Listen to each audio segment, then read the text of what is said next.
And if we turn now to Borderlands, right? So she's trying to do the same thing with this double consciousness idea. Her idea of double consciousness is not quite the same thing.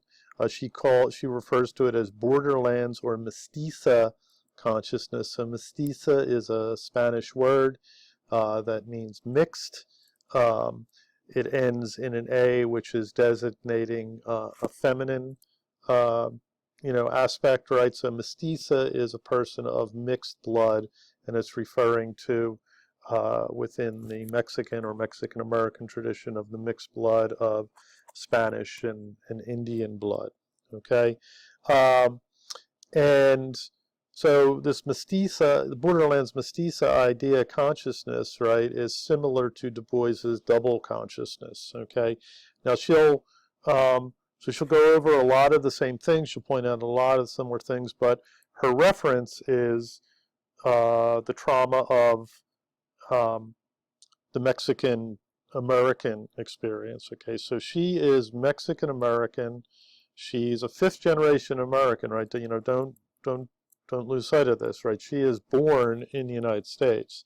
She, speaks English, right? She goes to American schools. She's, like I said, her family's been there since the early 20th century.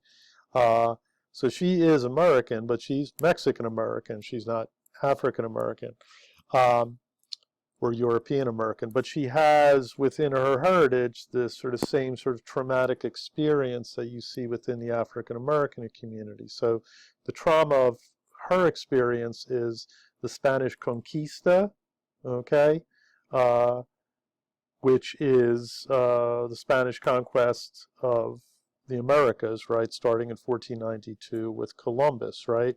So most of the time in our education system, we learn that as the discovery of the New World, or things like that. Well, that's not the way she sees it, right? So she sees it as a conquest. She sees it as a genocidal conquest involving rape, colonization, plunder, death, lynching, all these things. And that's something that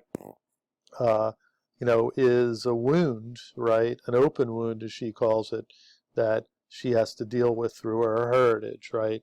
And so she is, again, like Du Bois, she's going to sort of, go over all the, what constitutes this double consciousness, all the traumas and all the problems and issues there, the anger, the resentment, all those things. But she's also going to say, well, I don't want to get rid of this, I want to build on this. And she also strives for a more positive sort of synthesizing of the idea.